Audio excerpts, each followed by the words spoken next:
आदाब, इस्तकबाल है। आप देख रहे हैं प्राइम डिबेट। मैं हूं आपके साथ अबू हुरैरा। जम्मू कश्मीर के गवर्नर सत्यपाल मलिक ने कहा है कि हुर्रियत मरकजी सरकार के साथ बातचीत करने के लिए तैयार है।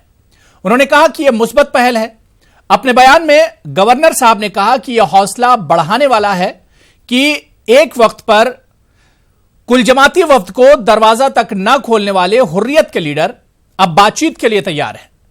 पीडीपी सदर और साबिक वज़ीर आला महबूबा मुफ्ती ने हुर्रियत कॉन्फ्रेंस की तरफ से मरकज के साथ मुज़ाकरात पर अपने मौक़िफ़ में लचक लाने पर इत्मीनान का इजहार किया है, जबकि नेशनल कॉन्फ्रेंस के सरपरस्त आला डॉक्टर फारूक अब्दुल्ला ने कहा कि हुर्रियत बातचीत के लिए तैयार है तो हुकूमत को भी आगे आना चाहिए।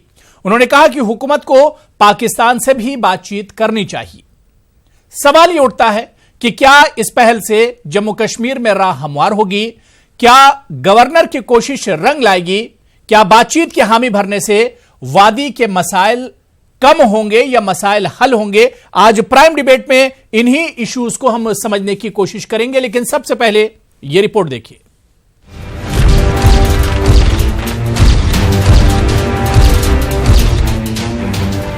जम्मू कश्मीर के गवर्नर सत्यपाल मलिक ने श्रीनगर के शेर कश्मीर इंटरनेशनल कन्वेंशन सेंटर में एक तकरीब से खिताब के दौरान दावा किया कि हुर्रियत रहनुमाओं के रवैये में नुमाया तब्दीली आई है और वो अब बातचीत के लिए तैयार है। उनका कहना था कि जब मैं यहाँ आया तो उस वक्त जो हरारत थी वो अब बहुत नीचे आई है।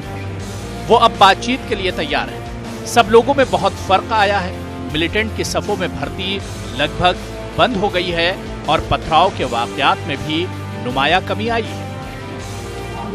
पासवान इनके दरवाजे पे खड़ा रहा, इन्होंने दरवाजा नहीं खोला था। अब वो बातचीत के लिए तैयार हैं, बात करना चाहते हैं, तो सब लोगों में फर्क पड़ रहा है। भर्ती लगभग बंद हो गई, पथराव लगभग जो जुमे की नमाज के बाद का पथराव वो लगभग बंद हो गया।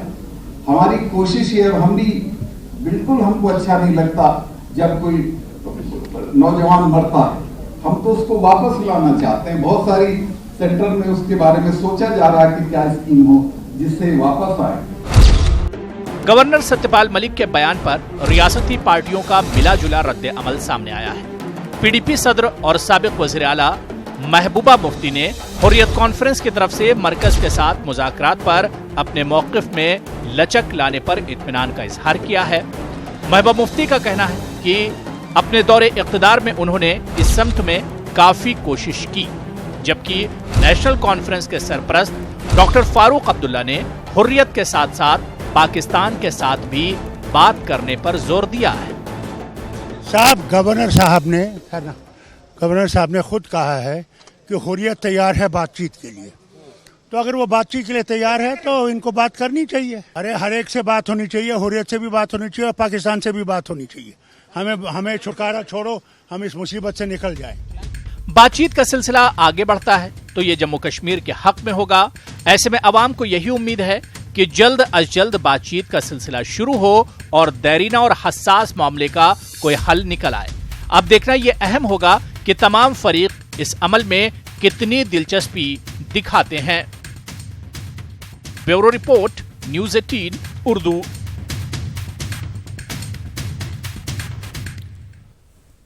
तो गवर्नर सत्यपाल मलिक साहब के बयान ने एक नई बहस छेड़ दी है कश्मीर में कि क्या वाकई में कश्मीर के बारे में अब मरकजी सरकार कुछ अलग सोच रही है?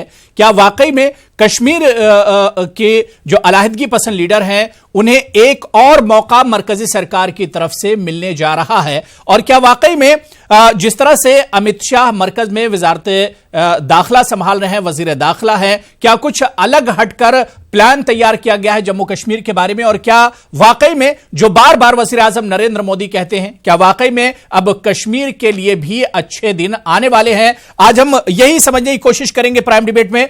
कुछ खास मेहमान मेरे साथ जुड़े हुए हैं। बहुत जल्दी अपने मेहमानों का आपसे तारुफ करा देता हूं। मेरे साथ पीके सहगल साहब डिफेंस एक्सपर्ट हैं। इनके अलावा सलमान निजामी साहब लीडर हैं कांग्रेस के। इफ्तिखार मिसगर साहब सियासी तज्ज़िया निगार हैं, पॉलिटिकल एनालिस्ट हैं, वो भी मेरे साथ जुड़े हुए हैं। और डॉक्टर हरबख्श सिंह जी तर्जुमान है पीडीपी के, वो भी मेरे साथ जुड़े हुए और कुछ देर में बीजेपी और एनसी के लीडर भी हमारे साथ इस डिबेट में जुड़ जाएंगे। अपने तमाम मेहमानों का बहुत इस्तकबाल, वेलकम करते हैं। मैं सबसे पहले इफ्तिखार मिसगर साहब आपसे ही शुरुआत करना चाहूंगा।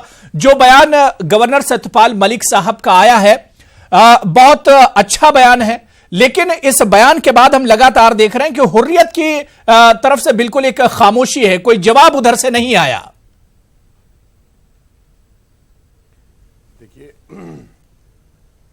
हुर्रियत की तरफ से जवाब क्यों नहीं आया? उमर फारूक ने पहले ही एक पॉजिटिव साइन दिया हुआ है कि वो भी बात करने के लिए तैयार है, लेकिन एक हिंदुस्तान की सरकार को जिनको अच्छा मैंडेट मिला है आज की डेट में, इनको एक लकीर नहीं खींचना चाहिए डायलॉग के लिए।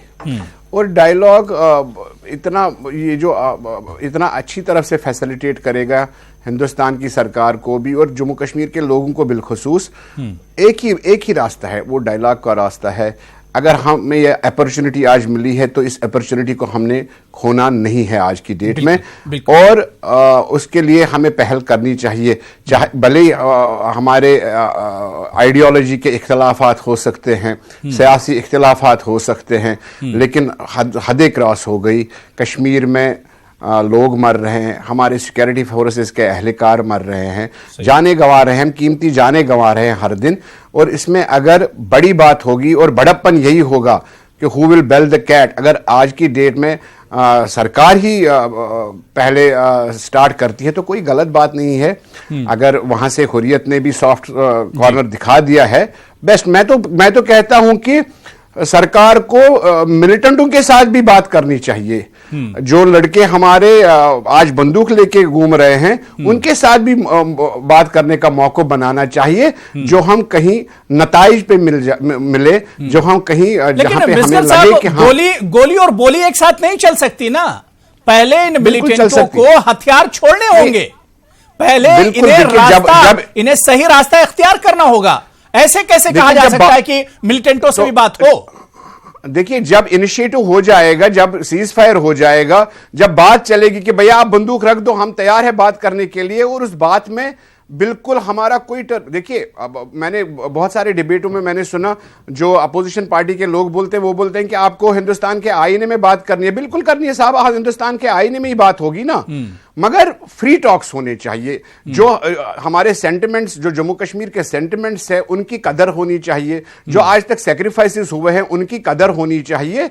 बिल्कुल थोड़ा सा रिलैक्सेशन यहां से भी होना चाहिए और बहुत सारा रिलैक्सेशन वहां से भी होना चाहिए। हम नहीं कहते कि आप उससे बात करिए जिसके हाथ में बंदूक है, कम से कम आप एक अपील तो कर दीजिए, आप एक बात तो छोड़ दीजिए कि भैया आप बंदूक रख दो, हम आपके साथ बात करने के लिए तैयार है। शर्त शराइत आपके भी हमारी भी है, कहीं पे आप कंप्रोमाइज कर लो, कहीं पे हम कंप्रोमाइज कर लेंगे। लेकिन जो ये पॉलिटिकल मसला है, ये पॉलिटिकल मसला सिर्फ बातचीत से हल होगा।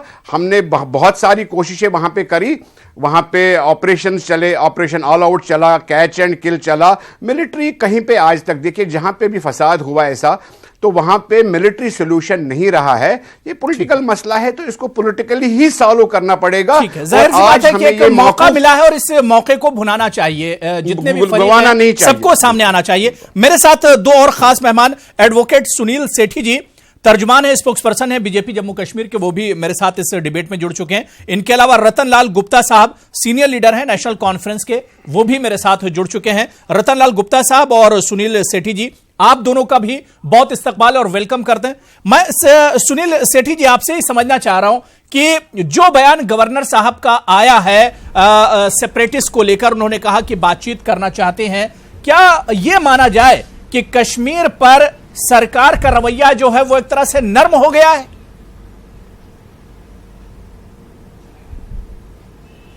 नहीं, मुझे नहीं लगता है कि ये कोई ठीक जो है इसकी असेसमेंट होगी। गवर्नर साहब की ये असेसमेंट रिपोर्ट है, या उन्होंने इस पे रिपोर्ट किया है कि हुर्रियत की तरफ से ऑफर आई है। लेकिन मुझे लगता है कि गवर्नमेंट ऑफ इंडिया को इस ऑफर को कोई जल्दबाजी नहीं करनी चाहिए। अभी जो मिलिटेंट्स जो है वो ऑलमोस्ट खत्म होने के दम पे है। हमने डिसाइसिव जो है वो एक मुकाम पे पहुंच चुके हैं मिलिटेंसी को खत्म करने के ऊपर। इस टाइम पे लेट ऑफ करना जो है वो किसी के फेवर में नहीं होगा। दूसरी बात यह है कि हुर्रियत कॉन्फ्रेंस अगर बात करना चाहती है तो उसके कंटूर्स तो तय होने चाहिए। एक चीज तो आप समझ लीजिए कि हिंदुस्तान के लिए जम्मू कश्मीर कॉन्स्टिट्यूशनली जम्मू कश्मीर हिंदुस्तान का हिस्सा है, ये नॉन नेगोशिएबल है। ये हुर्रियत कॉन्फ्रेंस को समझना चाहिए, समझना पड़ेगा, मानना पड़ेगा कि हिंदुस्तान और जम्मू कश्मीर उसका हिस्सा है और कॉन्स्टिट्यूशन के दायरे में रह के ही कोई बात हो सकती है। कॉन्स्टिट्यूशन के दायरे के बाहर अगर कोई सोचता है कि कोई बात हो सकती है तो वो नहीं होगी। हम लोग जो है इतनी कुर्बानियां देने के बाद, हजारों लाखों आदमियों को के सैक्रिफाइसेस के बाद, इस चीज के लिए हमने सैक्रिफाइसेस नहीं किए हैं कि लास्ट के ऊपर आप फिर कोई बात करो और फिर कॉन्स्टिट्यूशन से बाहर जाने की कोशिश करो। ऐसी कोई सोल्यूशन जो है वो पॉसिबिलिटी नहीं है। हुर्रियत कॉन्फ्रेंस अगर ये मानती है कि जम्मू कश्मीर जो है वो हिंदुस्तान का हिस्सा है और कॉन्स्टिट्यूशन के दायरे के बीच में रहकर कोई बात होती है, उसके लिए जब माहौल बनेगा, आज के दिन में वो माहौल नहीं है, लेकिन जब वो माहौल बनेगा तो बात हो भी सकती है। लेकिन आज के दिन में जब मिलिटेंसी को हम खत्म कर रहे हैं, अपरूट कर रहे हैं, पिछले 7-8 महीनों से जो सिक्योरिटी फोर्सेस ने मेजर गेन्स किए हैं, गवर्नर साहब ने क्या कहा? गवर्नर साहब ने कहा कि अब हालात बहुत बदले हैं। अब हालात बहुत बदले हैं। अब जुमे के दिन या आम तौर से जो नौजवान पत्थर लेकर निकलते थे, अब वो तस्वीर नजर नहीं आ रही है। इसी तरह से मिलिटेंट वाकयात में बहुत ज्यादा कमी आई है। तो गवर्नर साहब ने कहीं ना कहीं जाहिर कर दिया है कि हालात अब बेहतर हुए हैं, ऐसे में बातचीत होनी चाहिए। नहीं, हालात बेहतर क्यों हुए हैं? हालात बेहतर हुए हैं क्योंकि सिक्योरिटी फोर्सेस ने प्रेशर बिल्टअप किया है। हम उस प्रेशर को जो है वो रिलीज नहीं होने देंगे। अब ये नहीं होगा कि आप बातचीत के लिए जो है वो दोबारा रीग्रुपिंग का मौका मिल जाए मिलिटेंट्स को, वो चीज नहीं होनी चाहिए। मिलिटेंट्स को जो है, जो दौड़ रहे हैं, मिलिटेंट खत्म हो रहे हैं, उनको दोबारा मौका मिल जाए कि वो दोबारा जमीन के ऊपर अपने पांव जो है जमा लें, वो नहीं होना चाहिए। बिल्कुल। मैं डॉक्टर हरबख्श सिंह जी आपके पास आना चाहूंगा। महबूबा मुफ्ती ने फौरन गवर्नर साहब के बयान का वेलकम किया। उन्होंने कहा बिल्कुल बहुत अच्छा मौका है और इस बातचीत को आगे बढ़ाना चाहिए। क्या वाकई में जिस तरह से सुनील सेठी जी कह रहे थे कि जो माहौल बना है, माहौल तो अच्छा है लेकिन बहुत जल्दबाजी नहीं होनी चाहिए इसमें?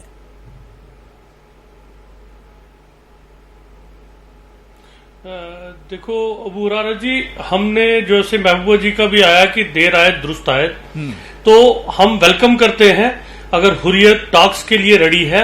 हमने भी बहुत कोशिश की अपनी, जब हमारी कोलिशन गवर्नमेंट थी, इवन जो एजेंडा ऑफ अलायंस था उसमें एक क्लॉज था कि हुर्रियत के साथ बात की जाए, पाकिस्तान के साथ बात की जाए, स्टेक होल्डर। तो ये बहुत एक खुशाइंद कदम है। अगर हुर्रियत इस वक्त तैयार है तो ये बड़ा अच्छा मौका है, क्योंकि जो हम 1999 से लेके मुफ्ती साहब, महबूबा जी, हमारी पार्टी एक ही स्टैंड पे खड़ी है कि बातचीत करके इस सारे जो ब्लड शेड है, यहाँ जो ये कत्ल गारत हो रहा है, जो ये मिलिटेंसी है, इसको रोकने का एक ही हल है कि हम सबको एक टेबल पे लाके बात करें।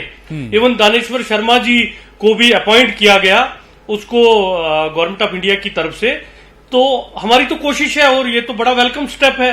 हुर्रियत आती है तो उसको आगे बढ़ाना चाहिए। बातचीत ही हल है, बातचीत के बगैर कुछ नहीं हो सकता।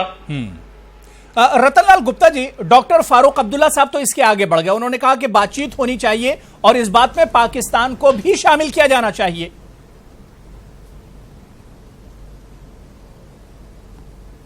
इसमें कोई शक नहीं है। आप देखेंगे कि पिछले हालात कैसे थे और अब हालात काफी बदल चुके हैं, बदल रहे हैं। और यहाँ के जो माननीय गवर्नर साहब जब वही कह रहे हैं कि साहब बातचीत हुर्रियत के साथ होनी चाहिए, तो मैं समझता हूं कि जब राजनाथ जी एक डेपुटेशन लेके जम्मू कश्मीर के अंदर आए थे और हुर्रियत वालों के हर दरवाजे पे उन्हें दस्तखत दी थी कि साहब हम बातचीत करने के लिए आए हैं, कोई बात है तो हमसे कीजिए, लेकिन उस वक्त हुर्रियत ने मुनासिब नहीं समझा कि उनके साथ बातचीत जाए। लेकिन अब एक माहौल ऐसा बन रहा है कश्मीर के अंदर। देखिए, हम सभी लोग जम्मू कश्मीर के चाहते हैं कि रियासत में हालात शांतिपूर्ण हो।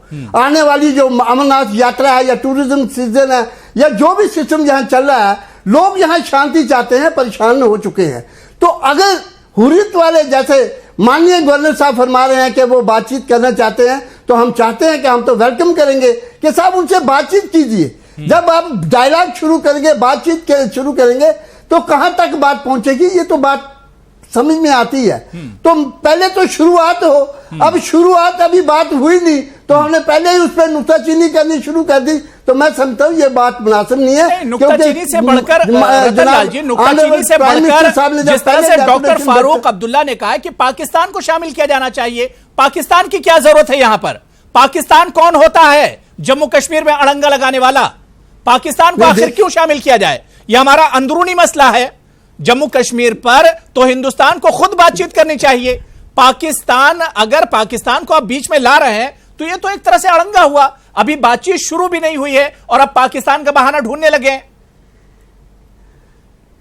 नहीं, पाकिस्तान तो एक पार्टी है इसमें। आप ये कैसे कह रहे हैं? शुरू से 1947 से लेके आप खुद कह रहे हैं, सेंट्रल गवर्नमेंट मान रही है कि पाकिस्तान इसमें एक पार्टी है, हिंदुस्तान और पाकिस्तान इसमें एक पार्टी है। तो एक पार्टी को आप अगर ऑनरेबल फारूक साहब ने ये कहा तो मैं समझता हूं कि ये दुरुस्त कहा है। आप किस स्टेज पे पाकिस्तान के साथ बातचीत करेंगे तो वो बात अलग है, पहले हुर्रियत से बात कर लीजिए, उसके बाद पाकिस्तान। बिल्कुल, मेरा कहने का मतलब यही है कि पहले आप हुर्रियत कॉन्फ्रेंस से बात कीजिए, पहले जो मिलिटेंट हैं या पहले जो दूसरे स्टेक होल्डर्स हैं आप उनसे बात कीजिए। पाकिस्तान तो बहुत देर की बात है। पाकिस्तान अगर सुधरेगा, पाकिस्तान अगर अपनी नीयत साफ करेगा तभी उससे बातचीत होगी। सलमान निजामी साहब, क्या वाकई में बातचीत के लिए जो माहौल बनता है उस माहौल में जिस तरह से पाकिस्तान को घुसेड़ दिया जाता है, पाकिस्तान को शामिल कर दिया जाता है, यह मेरे ख्याल से बहुत जल्दबाजी हो जाती है, जिस तरह से डॉक्टर फारूक अब्दुल्ला ने कहा है?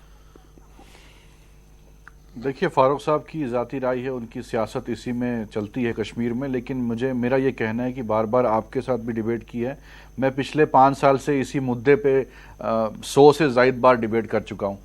तो हमने उस वक्त भी कहा था कि बातचीत जो है पहले अपने घर को संभालिए फिर पाकिस्तान की बात करिए। बिल्कुल, हमने उस वक्त भी कहा था। मैं आज सवाल पूछना चाहता हूँ हुर्रियत से भी कि उस वक्त तो ऑल पार्टी डेलीगेशन, अपोजिशन का लीडरशिप जो है इनके दरवाजों तक गए थे कि आप बातचीत करिए क्योंकि हमारे बच्चे जो है 200 से ज़ायद शहीद हुए। तो आज ये बातचीत करने के लिए राजी हुए हैं। तो जो बच्चे वहां शहीद हुए, हालात वो बनते ही नहीं उस वक्त कि हमारी हलाकतें इतनी हो और हालात जो हैं बिगड़ते। अगर हुर्रियत ने ये इनिशिएटिव उस वक्त लिया होता और बीच में एनआईए की रेड्स हुई, क्या ये उस रेड का नतीजा है कि आज वो इस सिचुएशन में आए हैं कि अब वो अपने उन्होंने घुटने टेक दिए? लेकिन बातचीत ही इसका हल है। हम पहले से कह रहे थे कि टेबल पे बैठना चाहिए, जिस तरीके से मनमोहन सिंह ने की सरकार ने किया था, राउंड टेबल कॉन्फ्रेंस हुई थी, अटल बिहारी वाजपेयी ने पाकिस्तान में बस शुरू की थी।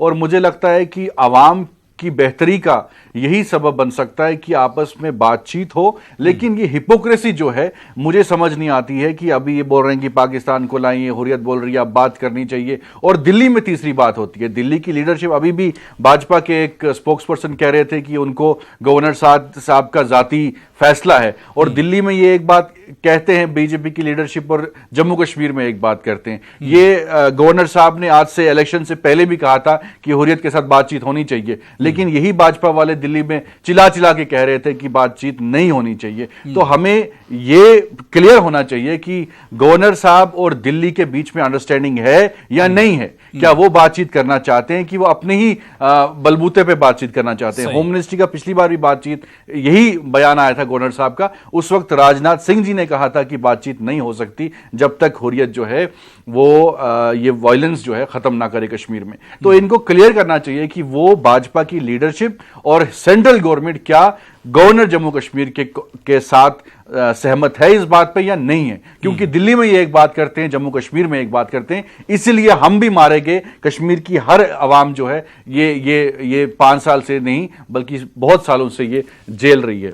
बिल्कुल। सुनील सेठी जी, जो बात सलमान निजामी ने कही, बहुत सही बात कही उन्होंने कि ये सिलसिला जो बातचीत का सिलसिला है ये अटल बिहारी वाजपेयी ने 2001 में शुरू किया था। आपको याद होगा कि इंटरलोकेटर को भेजा गया था, मुज़ाकरातकार को भेजा गया था, बातचीत की पूरी कोशिश की गई थी, कई राउंड बातचीत हुई थी लेकिन बात नहीं बनी। क्या वाकई में एक कंफ्यूजन है जो सलमान निजामी बता रहे हैं कि दिल्ली में कुछ बात होती है, कश्मीर में कुछ बात होती है? क्या वाकई में कंफ्यूजन रहता है कश्मीर के मसले को लेकर? देखिए, दो चीजें हैं। एक तो यह है कि ये गवर्नर साहब का इनपुट है ये गवर्नर साहब ने तो बात नहीं करनी है, बात तो सेंट्रल गवर्नमेंट ने करनी है, ये होम मिनिस्ट्री डिसाइड करेगी। ये गवर्नर साहब की तरफ से इनपुट है कि हुर्रियत कॉन्फ्रेंस बात करने के लिए तैयार है। अब इसके ऊपर बात करनी चाहिए, नहीं करनी चाहिए, कब करनी चाहिए, ये तो होम मिनिस्ट्री का फैसला है। दूसरी बात यह कि आप जब भी बात करने की कोई बात करता है, वो कहता है कि वाजपेयी साहब के फार्मूले के ऊपर बात करो, 2001 की बात करो। 2001 और 2019 में 18 साल का वक्फा है। इस 18 साल के वक्फे में बड़े हालात बदल गए हैं। 19 जो है वो 2001 नहीं है। अब कुपवाड़ा भी हो गया, अब बालाकोट भी हो गया, बाकी चीजें भी हो गई।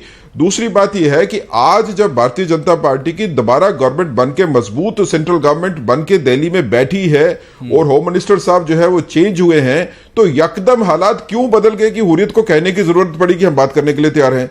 पहले तो इन्होंने नहीं कहा। पहले जब बात करने की बात होती थी तो ये मना कर देते थे, क्योंकि इनको पता है कि आपके बदले हालात में और जो strong stand Bharatiya Janata party ने लिया है कि जो कॉन्स्टिट्यूशनल प्रोविजंस जिन्होंने इंसाफ नहीं किया लोगों के साथ इतने सालों से, उन कॉन्स्टिट्यूशनल प्रोविजंस को चेंज करना है। आर्टिकल 35A को हमारे को रिमूव करना है। आर्टिकल 35A जो है वो जननी है। It is the mother of all separatist activities. 35A हमारा विचारधारा है कि 35A को जाना चाहिए, 370 को जाना चाहिए। टोटल अमेलगमेशन जो है वो स्टेट की कंट्री के साथ होनी चाहिए। फिर सेपरेटिज्म भी खत्म होगा, फिर मिलिटेंसी भी खत्म होगी। हमारा तो ये ख्याल है कि इन कॉन्स्टिट्यूशनल प्रोविजंस को पहले खत्म करेंगे। सारे का सारा कंट्री जो है वो एक होना चाहिए और सेपरेटिज्म का कोई स्कोप नहीं होगा। अभी बातचीत करने का मुझे नहीं लगता है कि इसमें कोई स्कोप है। अभी हम जिन हालात से मिलिटेंसी के साथ निपट रहे हैं, पीके सहगल साहब मैं आ रहा हूं। इफ्तिखार मिसगर साहब आपका रिएक्शन। अबू हुरैरा साहब, सुनील सेठी जी कहीं ख्वाब गफलत में रह रहे हैं। जो मुझे इनकी बातों से लग रहा है ख्वाब गफलत में रह रहे हैं। कोई दबाव नहीं है, कोई कुछ भी नहीं है। हम 30 साल से नहीं 1947 से इस दर्द को झेल रहे हैं। हम लोग 1947 से मर रहे हैं और ना कोई दबाव ना कोई प्रेशर। जैसे सलमान साहब ने बोला एनआईए का प्रेशर, कोई एनआईए का प्रेशर नहीं है मीरवाइज साहब पे। मीरवाइज साहब तो क्लियर होके आए दिल्ली से। अगर कहीं पे है तो तवक्कात बन गए। जब ये गवर्नमेंट आ गई पूरे मैंडेट के साथ आ गई तो शायद कश्मीरियों को तवक्का बढ़ गई कि ये गवर्नमेंट शायद सोल्यूशन कर दे सकती है, हमें बात कर सकते हैं हम। और जहां तक ये बोलते हैं कि वो चीज का देखिए शिमला माहदा हुआ, आप इसको हम तो वाजपेयी के टाइम पे जाते हैं तो शिमला माहदा क्या था, फिर ताशकंद एग्रीमेंट क्या था। जब वहां पे आपने बात करी, कहीं पे आपने भी सर झुकाया, कहीं पे वहां की सरकारें ने भी सर झुकाया। पाकिस्तान का रद्द-ए-अमल क्या शिमला एग्रीमेंट नहीं था? क्या वो हिंदुस्तान नहीं थी जिसने शिमला एग्रीमेंट किया था? क्या वो यही हिंदुस्तान नहीं है जिसने ताशकंद एग्रीमेंट किया था? आप इसको टटोल रहे हैं 35 आर्टिकल ए के साथ, बदकिस्मती के साथ। मुझे कहना चाहिएगा कि सुशील जी को पता भी नहीं होगा कि 35 आर्टिकल जो है उसका इंप्लीमेंट क्यों है और कैसे है और उसका बेनिफिट किसको जा रहा है, इनको शायद पता नहीं है। उसका बेनिफिट कहीं हुर्रियत वालों को नहीं जा रहा है। वो कश्मीरी पंडितों ने लड़ा है उसके लिए, महाराजा हरी सिंह की देन है। वो एक्सेशन जब हमारा हिंदुस्तान के साथ हुआ तो हमें 35, उसको इस बहस में मत लाइए आप। आज की डेट में गवर्नर महोदय ने इसको खुले नजरों से देखा है और वक्त की नजाकत हुर्रियत वालों को भी आज, जैसे मेरे भाई सलमान साहब ने बोला, जब इनके पास डेलीगेशन गई, डेलीगेशन अपोजिशन की थी, तब हुकूमत भी भारतीय जनता पार्टी की थी। आज भारतीय जनता पार्टी का अगर मौक़िफ़ असल में आ जाता है, हमें तवक्का है कि नरेंद्र मोदी जी इस डेमोक्रेटिक मुल्क की एक कदर रखेंगे, इसका एक ख्याल रखेंगे। इनके जो होम मिनिस्टर आए हैं वो ख्याल रखेंगे, इसका सारी सियासत से बाहर आके बात करेंगे। और हुर्रियत ने भी आज जो मौक़िफ़ दिया है, इसको आप सियासत में मत टटोलिए, इसको आप लोगों को खुश करने के लिए वोट बैंक की सियासत ना बनाएं। साउथ एशिया का मसला है, पूरे हिंदुस्तान का मसला है, कश्मीरियत का मसला है, इसको बात करने की ज़रूरत है। और वो भी पॉलिटिकल मसला है, कई दायरों में रह के बात करनी है और कई जगह पे आपको शायद दायरों के बाहर भी जाना होगा। उसमें आपको दिल पे लेने वाली बात है। मिलिट्री सोल्यूशन नहीं है, दबाव नहीं है ना। हम अपने मुल्क से क्यों डरे, हमें डर क्यों लगे? होम मिनिस्टर आ गए तो कोई एलियन नहीं आ गए ना। हमारे भी होम मिनिस्टर हैं, आपके भी होम मिनिस्टर हैं, हमारे भी प्रधानमंत्री, आपके भी प्रधानमंत्री हैं। खाली इतनी है कि तवक्का बढ़ गई है, शायद हुर्रियत के पीके सहगल साहब, क्योंकि आप एक तरह से बहुत तजुर्बा भी आपको रहा है, फौज में भी आप काफी दिन खिदमत अंजाम दे चुके हैं।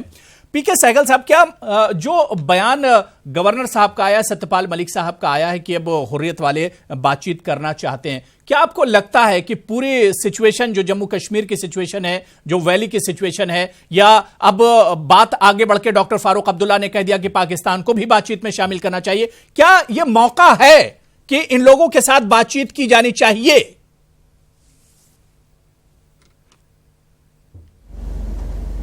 मेरे मुताबिक बहुत अच्छा मौका है। बातचीत हर मुद्दे का हल है, लेकिन बातचीत तब होनी चाहिए जब हर प्रकार का माहौल कायम हो चुका हो।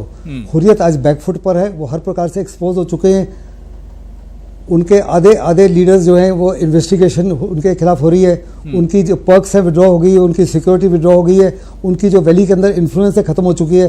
उन्हीं के माध्यम से स्कूल जलाए जा रहे थे बच्चों के, उन्हीं के माध्यम से बैंक्स लूटे जा रहे थे, उन्हीं के माध्यम से लोगों को रेडिकलाइज किया जाता है।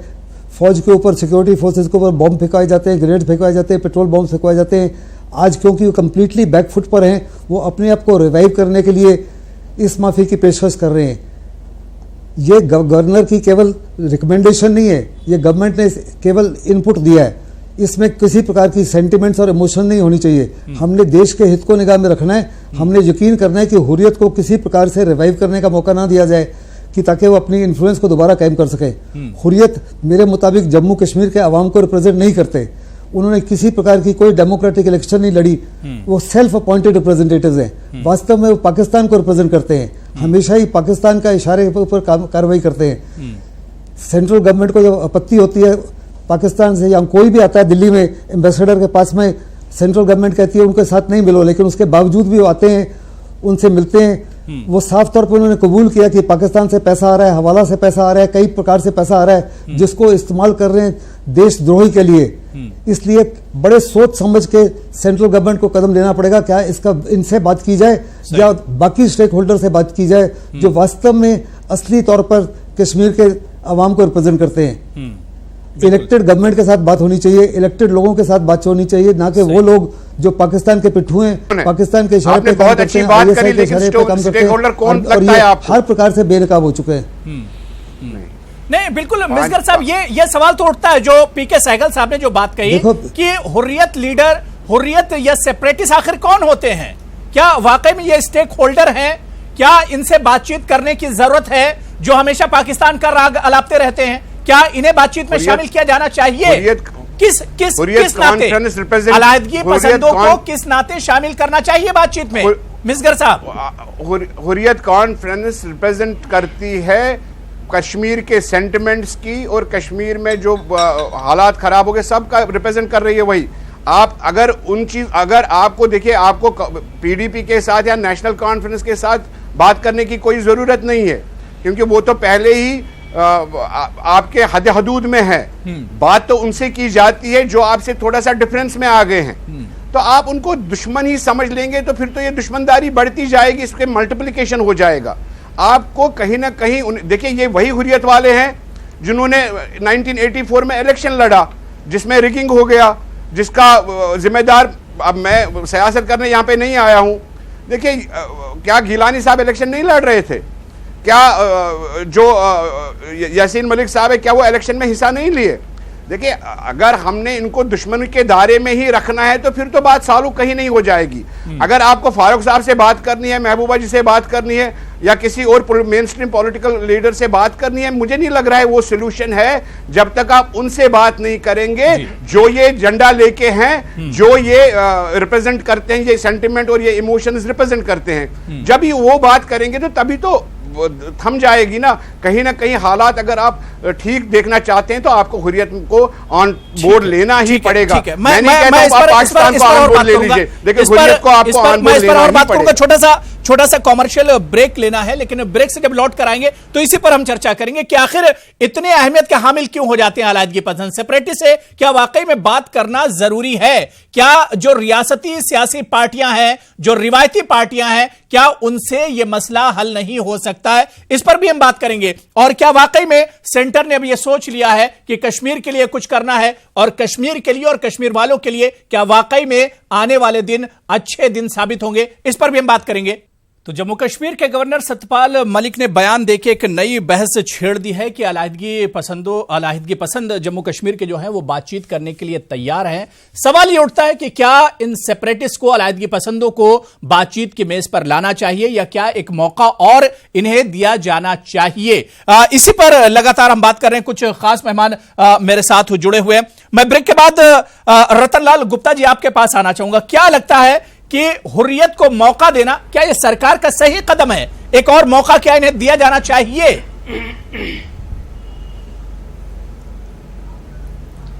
बिल्कुल दिया जाना चाहिए जनाब, उनको मौका देना चाहिए। क्योंकि 2001 में जब अटल बिहारी वाजपेयी जी ने बातचीत शुरू की, उसमें अडवाणी जी का बड़ा रोल रहा। काफी दौर चले बातचीत के। और उसके बाद जनाब राजनाथ सिंह जी जब यहाँ के होम मिनिस्टर थे, वो एक डेपुटेशन लेके आए श्रीनगर में और इनके दरवाजे पे दस्तक देते रहे। तभी वो बातचीत के लिए ही आए थे। और जब वो अब खुद कह रहे हैं कि साहब हम बातचीत करने के लिए तैयार हैं, तो मैं समझता हूं कि एक परिवर्तन आया है उनमें। आप बातचीत से तो कोई बुरी बात तो है नहीं, वे शुरू होनी चाहिए। आफ्टर एक किसी समय पे बात तो शुरू करनी है आपने। जब करनी है तो क्यों लेट क्यों? अलाहिदगी पसंदों से किस बुनियाद पर बातचीत होगी? इसका देखिए आगे क्या रिजल्ट आता है। सेपरेटिस्ट से किस बुनियाद पर बातचीत होगी रतनलाल जी? पहले ये देखिए कि देखिए माननीय अटल बिहारी वाजपेयी जी देश के बहुत बड़े कदवर लीडर थे। उन्होंने जब फैसला किया कि इनके साथ बातचीत होनी चाहिए, उसके बाद माननीय मोदी जी ने अपने होम मिनिस्टर को डेपुटेशन की शक्ल में वहां भेजा। तो वहां क्यों भेजा था? किस लिए भेजा था? इसलिए भेजा था कि भाई एक जम्मू कश्मीर के अंदर हालात दुरुस्त नहीं है, मिलिटेंसी का माहौल है, शांति वहां होनी चाहिए। एक शांति रिस्टोर करने के लिए अगर हुर्रियत वाले भी अपना कोई रोल अदा करें तो इसमें बुरी बात क्या है? देश के अंदर शांति आए, मुल्क के अंदर, यहाँ रियासत के अंदर शांति आए। आपने देखा पीछे जितनी जंगें लड़ी है, सबसे ज्यादा नुकसान जम्मू कश्मीर का होता है। गोले यहाँ बॉर्डर पे जम्मू कश्मीर के होते हैं, आए दिन पाकिस्तान की तरफ से यहाँ गोलाबारी होती है, या मिलिटेंसी का माहौल यहाँ चल रहा है। तो अगर कोई आदमी ऑफर करे कि साहब इस माहौल को हम थोड़ा बहुत शांत करने की कोशिश करें, तो मैं समझता हूं कि हमें जरूर उनको मौका देना चाहिए ताकि बातचीत शुरुआत तो हो। इसके डॉक्टर हरबख्श जी, डॉक्टर हरबख्श जी, क्या सिर्फ अब एक ये पैमाना है कि अलाहिदगी पसंद या सेपरेटिस्ट अपनी एक कॉल पर श्रीनगर को बंद करवा देते हैं या फिर साउथ कश्मीर को बंद करा देते हैं? एक ये पैमाना होगा कि बातचीत में सेपरेटिस्ट को शामिल किया जाना चाहिए? क्या आपको नहीं लगता है कि 2001 के मुकाबले में 2019 में अब तस्वीर बहुत बदल गई है?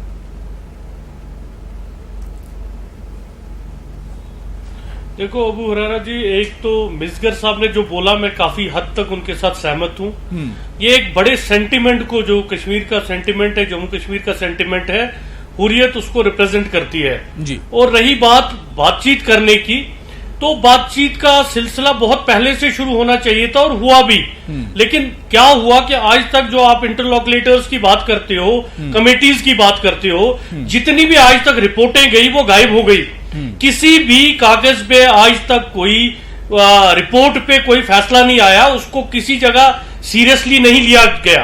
पहले भी और जो वाजपेयी जी की बात आप कर रहे हैं, उन्होंने सीरियसली इस इनिशिएटिव को उठाया था और काफी हद तक इवन कि काफी हद तक हालात यहाँ के सुधरे थे।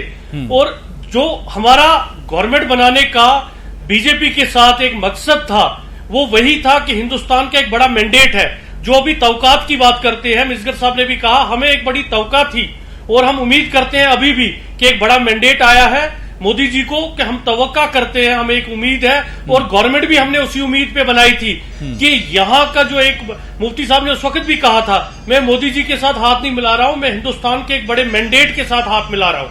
तो मुझे उम्मीद है और हम सबको इसमें पॉजिटिव लेना चाहिए अगर हुर्रियत आगे आती है। और हम ये नहीं कहेंगे कि जैसे हमारी मेन स्ट्रीम पार्टीज है वो तो ऑलरेडी डायलॉग की इसमें है, वो तो कॉन्स्टिट्यूशन के दायरे के अंदर है, वो डायलॉग में है। तो हुर्रियत अगर डायलॉग के बीच में आती है तो इसमें कोई भी वो कहने की बात नहीं होनी चाहिए जैसे अभी 35A 370 को जोड़ रहे हो, फिर वो अपनी पॉलिटिक्स की बात। हमने ये हिंदुस्तान, जम्मू कश्मीर हिंदुस्तान का हिस्सा है, हिंदुस्तान का एक अंग है। अगर इसमें कोई दर्द है, पूरे हिंदुस्तान को मिलके इसका हल निकालना है और बातचीत में निकालना है। अगर यहां कोई बच्चा मर रहा है, कोई फौजी मर रहा है, वो हिंदुस्तान का है, वो हिंदुस्तान का नुकसान है। तो एक खुशाइंद कदम है। इसके लिए अगर वो तैयार होते हैं, गवर्नर साहब ने कहा है, क्योंकि एक बात बड़ी अभी हमारे डिबेटर्स ने भी बोली कि वहां दिल्ली में कोई और बात चलती है, गवर्नर साहब कोई और बात कहते हैं, तो इन बातों में मेल भी बड़ा कम होता है।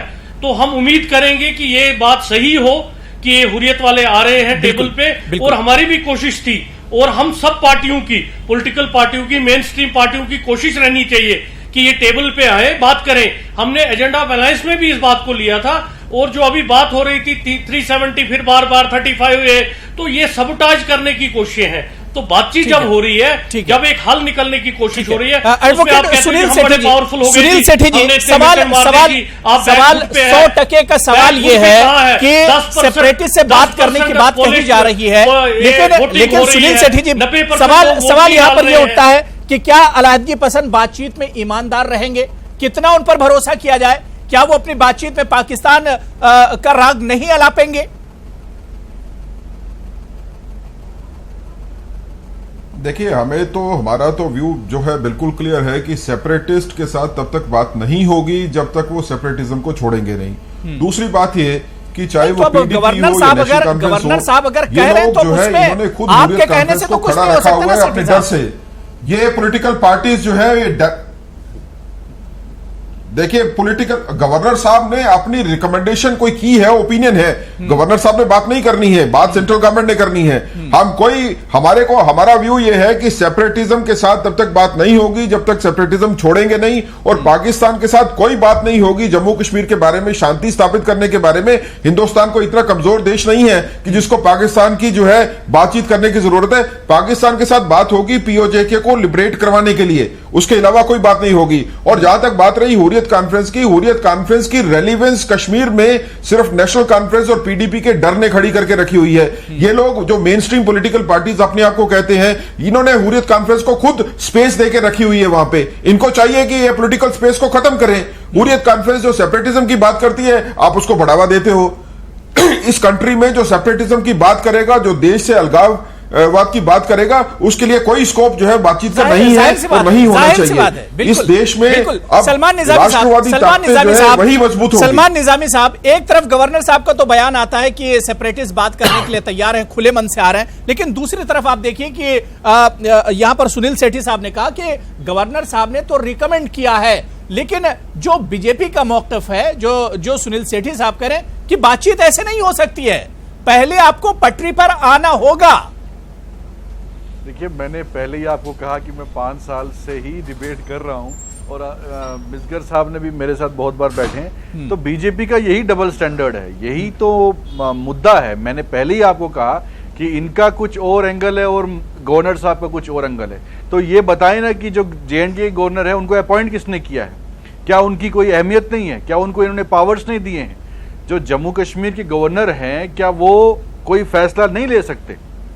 और बीजेपी का स्टैंड अभी भी आपके टीवी चैनल के सामने, ये कहते हैं कि सेपरेटिस्ट जो हैं वो है, आप क्यों उसको स्टेक होल्डर मान रहे हैं? हमने पहले से ही ये बात की कि भाजपा का डबल फेस इसी से सर, फैसला एक जिसने अथॉरिटी ने करना होता है उसी ने फैसला करना होता है, बाकी रिकमेंडेशंस होती हैं। गवर्नर साहब ने फैसला नहीं करना है। कि जम्मू कश्मीर के गवर्नर ने ये रियलाइज किया है कि कश्मीर की पॉलिटिक्स क्या है। कश्मीर की पॉलिटिक्स जो है इसी हिपोक्रेसी की एक साजिश है, जिसमें बेकसूर लोगों का कत्लेआम किया जाता है, चाहे उसमें हमारे सैनिक हैं। हर दिन अभी जम्मू कश्मीर पुलिस का एक एसएचओ भी मारा गया, सीआरपीएफ के जवान शहीद होते हैं। ये इनको कोई फर्क नहीं पड़ता है, चाहे बिहार का कोई बच्चा मरे, चाहे जम्मू कश्मीर का कोई बच्चा मरे, इनके लिए कोई नहीं। इनको सिर्फ पावर चाहिए, इनको राजनीति चाहिए। ये पावर के इतने भूखे हैं कि ये अपने ही इलेक्टेड, जिसको चुना गया है, जो वहां भेजा गया है, उसको मानते ही नहीं है। और दिल्ली में ये एक बात कहते हैं और जम्मू कश्मीर में एक बात कहते हैं। तो आप बताइए ना, अगर जम्मू कश्मीर के गवर्नर इसको कोई अहमियत नहीं है, तो फिर वो क्या कर रहे हैं जम्मू कश्मीर में? फिर इलेक्शन करवाइए, हम एक नई सरकार लाएंगे, हम फैसला अपना खुद करेंगे। फिर हम कहते हैं बीजेपी को हटाओ जम्मू कश्मीर से, यही तो हमारा मुतालबा है। हम इनको पूरा सपोर्ट दे रहे हैं। अपोजिशन अभी भी पीडीपी के स्पोक्स पर्सन है, यहाँ मिसगर साहब हैं, एनसी वाले हैं, हम तो साथ हैं इनके। हम कह रहे हैं कि हमें सियासत नहीं करनी है, इस वक्त सियासत करने का वक्त नहीं है। और हम हुर्रियत से भी अपील करते हैं कि वो सामने आए और बैठें और वायलेंस को खत्म करें, क्योंकि हमने कश्मीर को बचाना है। कश्मीर हिंदुस्तान का हिस्सा है और इससे बार बार आप टाइम पास कर रहे हैं कि गवर्नर साहब ने बोला हम उसको मानते नहीं है, तो फिर क्यों गवर्नर वहां बैठे हैं जम्मू कश्मीर में? उनको हटाइए और इलेक्शन करवाइए। अगर रतन लाल जी आपका रिएक्शन, आप कुछ कहना चाह रहे हैं? रतन लाल जी, मैं सहगल साहब आ रहा हूं आपके पास। सहगल साहब मैं आ रहा हूं। रतन लाल जी, ये देखिए सबसे बड़ी बात ये है, आप बार बार ये पूछते हैं कि हुर्रियत का स्टेटस क्या है, ये लोग कौन है। तो मैं ये समझता हूं कि 2001 में जब deputy prime minister of India जनाब अडवाणी जी ने इनके साथ बातचीत की, रिकॉग्नाइज तो इन्होंने अडवाणी जी ने खुद किया, बीजेपी ने रिकॉग्नाइज किया इनको एज ए पार्टी। और उसके बाद जब होम मिनिस्टर साहब राजनाथ सिंह जी आए, तभी इनके दरवाजे पे दस्तक दी उन्होंने, तभी रिकॉग्नाइज किया इन्होंने। रिकॉग्निशन तो इनको हुर्रियत वालों को तो बीजेपी ने खुद रिकॉग्नाइज किया कि दे आर पार्टी, इनसे बातचीत हमें करनी चाहिए। और मैं समझता हूं कि ये वक्त है हमें पार्टी से ऊपर उठ के, एक कोई आदमी ऑफर करता है तो उनसे हमें जरूर बात करनी चाहिए। आपके मौलवी फारूक साहब ने खुद स्टेटमेंट दिया 3 दिन पहले कि हम सेंटर के साथ बातचीत करने के लिए तैयार है। ये तो सिर्फ रिकमेंडेशन की बात नहीं है, ये हुर्रियत वाले खुद कह रहे हैं कि हम सेंटर के साथ बातचीत करने के लिए तैयार है। तो मैं समझता हूं कि जब वो तैयार है बातचीत करने के लिए, पहले सेंट्रल सरकार जो उनकी तरफ जाती थी कि हमसे बातचीत कीजिए, आज वो खुद कह रहे हैं कि साहब हम बातचीत करने के लिए तैयार है। तो मैं समझता हूं इससे कोई गुनाह नहीं है, उनसे बातचीत की जाए, उनकी बात सुनिए, अपनी बात कहिए, तो इसमें बात कोई परेशानी वाली तो बात है नहीं। हाँ, लेकिन रतन लाल जी, जो सेठी साहब कह रहे हैं कि गोली और बोली साथ में नहीं चल सकते हैं। आप कब तक पुलवामा जैसे हमले सहते रहेंगे? कब तक घर कश्मीर में उजड़ते रहेंगे? बार बार इस तरह के वाकयात और वारदातें होती रहती हैं। दोनों चीजें एक साथ नहीं चल सकती है ना। पहले उन्हें अपना रवैया सुधारना होगा, उसके बाद बातचीत हो सकती है। इसीलिए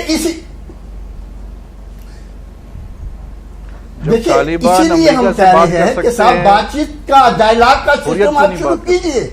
आपने 1965 में कितनी जबरदस्त जंग हुई, कट्टर में कितनी जबरदस्त जंग हुई, और इसका अल्टीमेटली हल क्या निकला? बातचीत।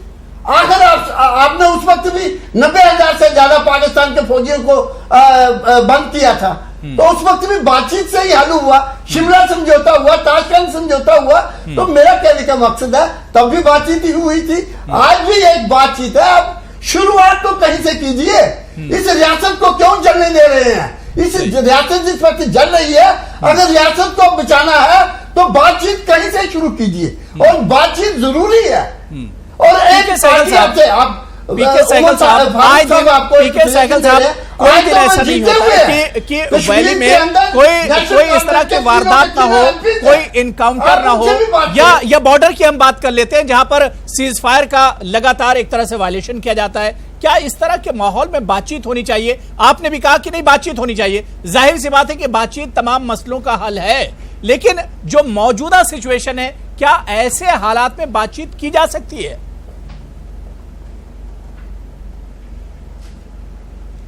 मेरे मुताबिक पहली बात है, सारी डिबेट गलत है। गवर्नर साहब ने किसी प्रकार की रिकमेंडेशन या पेशकश नहीं की कि उनसे बातचीत की जाए। गवर्नर साहब ने सिर्फ ये कहा कि आज के माहौल को निगाह में रखते हुए, क्योंकि हुर्रियत बिल्कुल बैकफुट पर है, उनकी इन्फ्लुएंस खत्म हो गई है, वो अपने आप को दोबारा कायम करने के लिए उनकी हुर्रियत की पेशकश है कि वो बातचीत के लिए तैयार है, ना कि गवर्नर कह रहे हैं उनके साथ बातचीत करो। दूसरा, मैं आप सारे पैनलिस्ट को बताना चाहता हूँ, मैं हर साल जम्मू कश्मीर के उन इलाकों में जा रहा हूं जहां फरिश्ते भी आज नहीं जाते। सोपुर को छोड़ के मैं हर साल पुलवामा में, अनंतनाग में, शोपियां में, कुलगाम वगैरह में जाता रहा हूं, दोरू वगैरह में, गंदरबल में। वहां के अवाम ने, और हर साल 30 से 40 हज़ार स्टूडेंट्स को हिंदुस्तान के साथ जोड़ता रहा हूं। वहां के वाइस चांसलर्स ने, माँ बाप ने, पेरेंट्स ने, अवाम ने मेरे को बोला है ये हुर्रियत कौन है, ये हमको रिप्रेजेंट नहीं करते, ये तो सेंट्रल गवर्नमेंट और मीडिया की क्रिएशन है। उन्होंने कहा कि कश्मीर में 18 डिस्ट्रिक्ट्स हैं, 18 डिस्ट्रिक्ट्स में तकरीबन 3.5-4 डिस्ट्रिक्ट्स हैं जहां हुर्रियत की थोड़ी बहुत इन्फ्लुएंस है, वो भी खत्म हो चुकी है। बाकी डिस्ट्रिक्ट्स में हुर्रियत को कोई पहचानता भी नहीं। तो आप किस लिए उनके साथ बातचीत करना चाहते हैं जो कंप्लीटली खत्म हो जा रहे हैं? Why do you want to revive them once again? बातचीत। फिर किसी ने 84 इलेक्शन की बात की, ये भूल रहे हैं कि उसके 36 साल हो गए हैं। और 2001 की बात कर रहे हैं, अटल बिहारी वाजपेयी 2001 और 2019 में जमीन आसमान का फर्क हो चुका है। जमीन में एक्चुअली जाकर देखिए, आप 5 साल डिबेट में बैठे हुए हैं, मैं जमीन में एक्चुअली जा रहा हूं हर साल वहां 30-40 हजार बच्चों के साथ बातचीत करता हूं और ऐसे जगहों में जाता हूं जहां फरिश्ते भी नहीं जा रहे आप। तो ऐसे में हवा में बातें कर रहे हैं हम सब लोग, ग्राउंड रियलिटी कंप्लीटली चेंज हो चुकी है। उन लोगों के साथ बात करने की कोई आवश्यकता नहीं जो पाकिस्तान के उनका इन्फ्लुएंस कहीं बचा नहीं है, जो पीके सहगल साहब कह रहे हो। पीके सहगल साहब जमीनी हकीकत बता रहे हैं, जमीनी हकीकत बता रहे हैं कि हकीकत दरअसल है क्या। अबू हुरैरा साहब, देखिए, या तो हमने जेन्युइन बात करना है, नहीं तो हमने डिबेट करना है जस्ट टॉक्स के लिए, टाइम पास कर रहे हैं फिर हम। देखिए, जहां तक सच बात है तो हमें हुर्रियत को कॉन्फिडेंस में लेना ही होगा। अगर घर में फसाद है एक बेटे के साथ, तो उसी बेटे के साथ बात होगी ना जिसके साथ फसाद है। या तो हमने सुनील शेट्टी के साथ, देखिए, हमें या तो सुनील शेट्टी के साथ बात करनी है जी। देखिए, अगर सुनील शेट्टी के साथ बात करनी है और अबू हुरैरा के साथ बात करनी है, फिर तो कर लेंगे ना, क्या दिक्कत है। आप भी वही बोलेंगे, हम भी वही बोलेंगे। जो नाराजगी है, जहां पे पॉलिटिकल मसला बन गया है, जहां से बन गया है, तो वहां पे आपको हुर्रियत कॉन्फ्रेंस के साथ ही बात करना होगा और वही एक हल है। हाँ, मेरी एक और सजेशन है, नेशनल कॉन्फ्रेंस पीपल्स डेमोक्रेटिक पार्टी को मीडिएटर रखना चाहिए। जो आज भारतीय जनता पार्टी की सरकार होम मिनिस्ट्री होगी और हुर्रियत हो गए, मीडिएशन नेशनल कॉन्फ्रेंस और पीडीपी को करना चाहिए, जो बात का कहीं निचोड़ आ जाए। और जहां तक मेजर साहब, मुझे बहुत रिस्पेक्ट है, ये काम तो एनसी और पीडीपी को बहुत पहले करना चाहिए। अनंतनाग, ये खाली अनंतनाग और साउथ कश्मीर में नहीं है। हाँ, लड़ाई खाली साउथ कश्मीर में है, 2 डिस्ट्रिक्टों में है, मगर सेंटिमेंट पूरे जम्मू कश्मीर में है, पीर पंचाल में है, भद्रवाह में है, किश्तवाड़ में है। एक कॉल पे हुर्रियत कॉन्फ्रेंस की भद्रवाह में भी हड़ताल होती है, किश्तवाड़ में भी हड़ताल होती है, जहां कपरन में भी होती है, वहीं पे कुपवाड़ा में भी होती है। तो उस चीज का आपको देख लेना चाहिए। हमको अवाम को, हिंदुस्तान की अवाम को गुमराह नहीं करना चाहिए अपनी बातों से। हम अगर यहां पे आए हैं तो हमारी सलाह मशवरों से कहीं ना कहीं हम हल पे पहुंचने चाहिए, जिसका बका और बला हिंदुस्तान को भी मिले और जम्मू कश्मीर हरबख्श, जब हुर्रियत ने एक तरह से पहल कर दी है बातचीत के लिए, क्या लगता है कि अब जो वहां की रिवायती पार्टियां, चाहे पीडीपी हो या एनसी हो, क्या आप लोग की अब एक बड़ी जिम्मेदारी बन जाती है कि एक अहम रोल अदा किया जाए, जो मिसगर साहब जो बात कह रहे हैं कि मीडिएटर का रोल अदा करना चाहिए इन पार्टियों को? अबू हुरैरा जी, हम तो पहले से ही वकालत करते आए हैं कि ये बात होनी चाहिए और ये स्टेक होल्डर है और इनकी रिलेवेंस है। और दूसरी बात रही, अभी सहगल साहब जो बोल रहे थे 40,000 स्टूडेंट में 4 डिबेटों में सुन चुका हूं, वो 40,000 स्टूडेंट डेमोक्रेटिक प्रोसेस का हिस्सा क्यों नहीं है?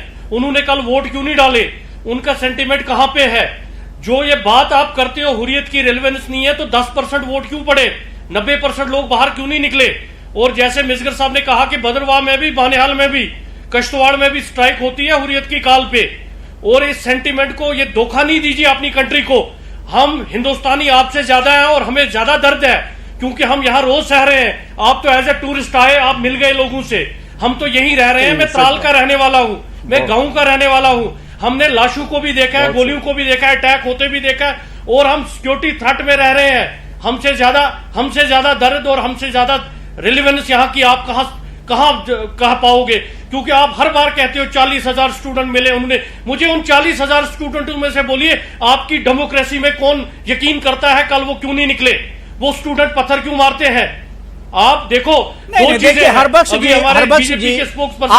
आपको हिंदुस्तान के कॉन्स्टिट्यूशन के अंदर ही बात करनी पड़ेगी। आपको हिंदुस्तान के दस्तूर के अंदर बात करनी होगी। शुरुआत देखिए हरबख्श जी, शुरुआत तो यहीं से होनी है।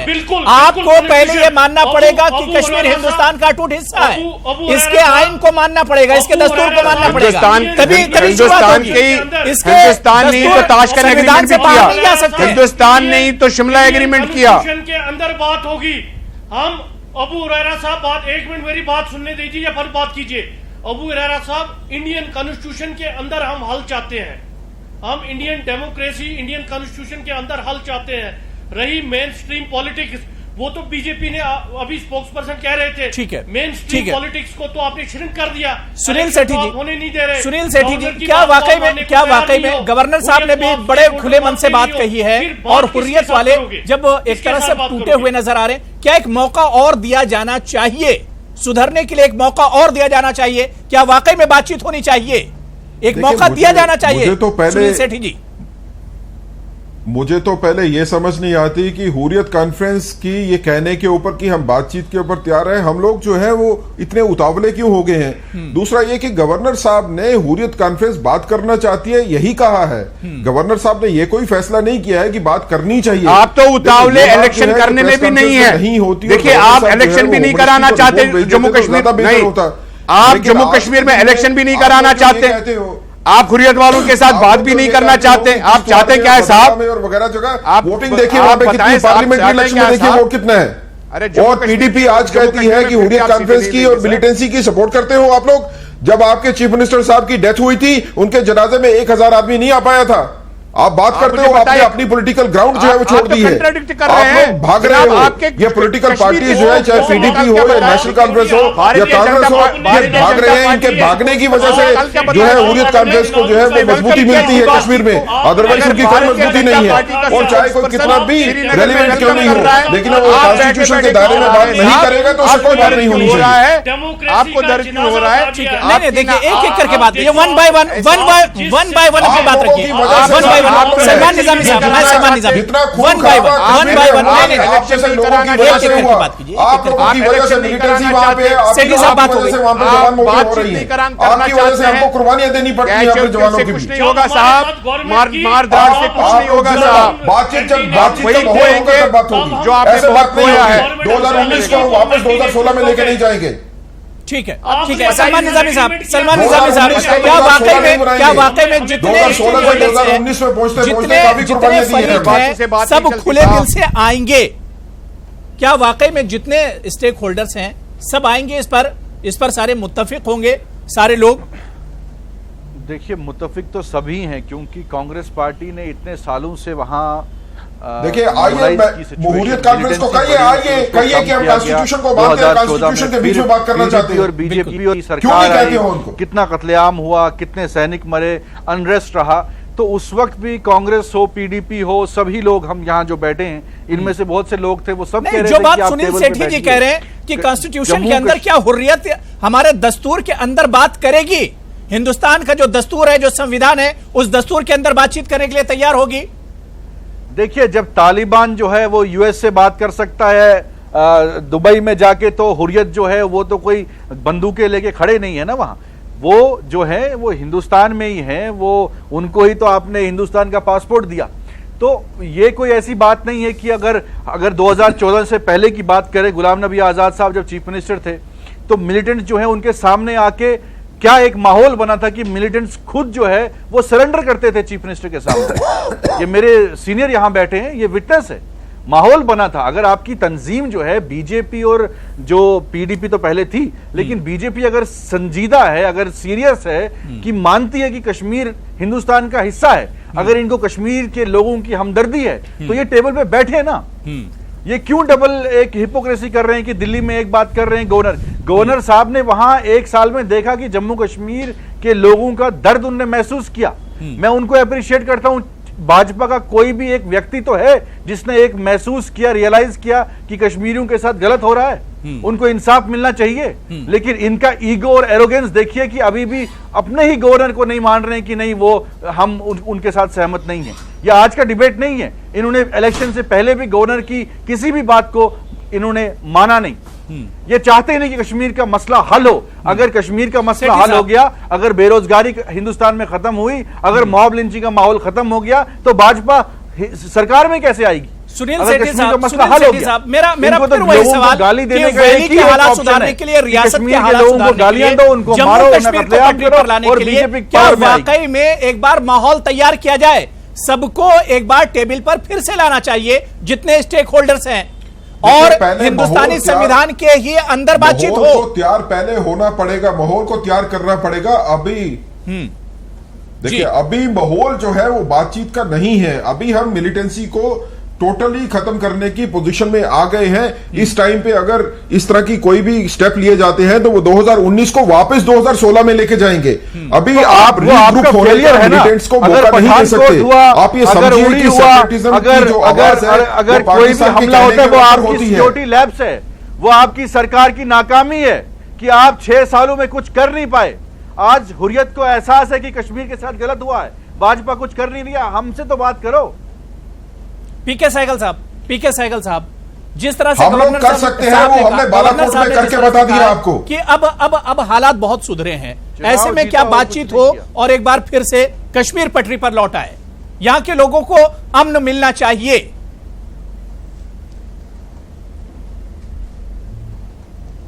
मैं इससे बिल्कुल सहमत हूं कि यहाँ के लोगों को अमन मिलना चाहिए।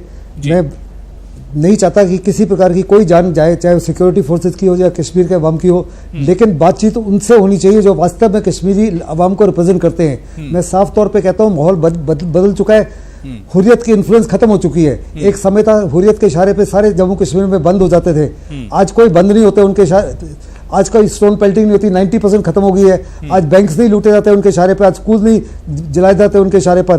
तो उनको दोबारा क्यों खड़ा करना चाहते हो जो खत्म हो चुके हैं, जो मर चुके हैं उनको मरने दीजिए। कि कश्मीर अभी में माहौल चेंज हो चुका है, माहौल और इसके लिए बातचीत की एक पहल होनी चाहिए। और जो शुरुआत गवर्नर साहब ने की है या हुर्रियत कॉन्फ्रेंस ने जो शुरुआत की है, इसे और आगे बढ़ाने की जरूरत है ताकि कश्मीर के अवाम को भी एक राहत मिले और यहां पर भी अमन लौट कर आए। बहुत बहुत शुक्रिया पीके सहगल साहब बातचीत रखने के लिए, सलमान निजामी साहब, इफ्तिखार मिसगर साहब, रतन लाल गुप्ता जी, हरबख्श सिंह जी और एडवोकेट सुनील सेठी जी, सभी का बहुत बहुत शुक्रिया मेरे साथ प्राइम डिबेट में जुड़ने के लिए।